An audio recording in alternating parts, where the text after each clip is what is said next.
Assalamualaikum warahmatullahi wabarakatuh. Perkenalkan, nama saya Imro'atul Soleha, kelas 2C dari S1 Keperawatan dari Universitas Muhammadiyah Kudus. Saya di sini akan menyampaikan tentang anatomi fisiologi sistem perkemihan yang terdiri dari ginjal atau renal, ureter, yang ketiga vesika urinaria, yang keempat uretra. Yang pertama saya akan menjelaskan tentang ginjal. Bagian-bagian ginjal. Bagian kulit atau disebut dengan korteks, sumsum ginjal atau medula, bagian rongga ginjal atau pelvis renalis.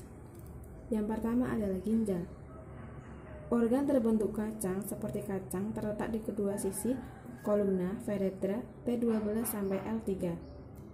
Retroperitoneal atau di belakang abdomen dan peritoneum. Di depan kedua korteks terakhir dan tiga otot besar yang disebut dengan transversus abdominur dan quadratus labiolumbrarium dan copres major, dan dipertahankan posisi oleh bantalan lemak tebal. Ren dextra sedikit lebih rendah atau disebut dengan hepar, panjangnya 11-13 cm, untuk lebarnya 5-7 cm, dan tebalnya 2-3 cm. Untuk beratnya orang dewasa kurang lebih dari 150 gram. Yang kedua adalah ureter.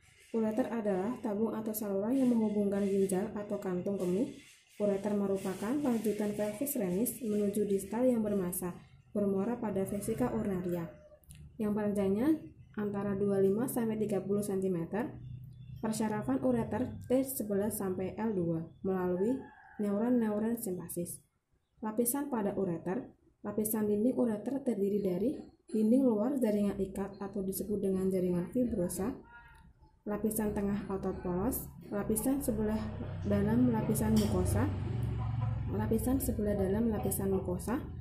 lapisan dinding ureter menimbulkan gerakan-gerakan peristaltik yang tiap 5 menit sekali akan mendorong aliran air kemih atau disebut dengan veriska urinaria. Gerakan peristaltik mendorong untuk melalui ureter yang disekresikan oleh ginjal yang disemprotkan dalam bentuk pancaran melalui osteum uretralis ke dalam kantung kemih. Yang ketiga adalah vesika urinaria. Disebut juga dengan blender atau kantung kemih. Vesika urinaria merupakan kantung berongga yang direnggangkan. Volumenya dapat disesuaikan dengan mengubah status kontraktil otot polos di dindingnya. Secara berkala, urin dikosongkan dari kantung kemih keluar dari tubuh melalui ureter. Organ ini mempunyai fungsi sebagai reservoir urin 200-400 cc. Yang keempat adalah uretra. Uretra merupakan saluran sempit yang berpangkal pada kantung kemih yang berfungsi menyalurkan air kemih keluar. Pada laki-laki, uretra berjalan seperti lenggok-lenggok melalui tengah-tengah prostat, kemudian menembus lapisan fibrosa yang os ke dalam bagian penis. Pada laki-laki, panjangnya kira-kira biasanya 13-7 dan 16,2 cm. Dan pada wanita, panjang uretranya 2,5 sampai 4 cm dan terletak di antara klitoris dan pembukaan vagina. Ini digunakan sebagai tempat pengaliran urin dan sistem.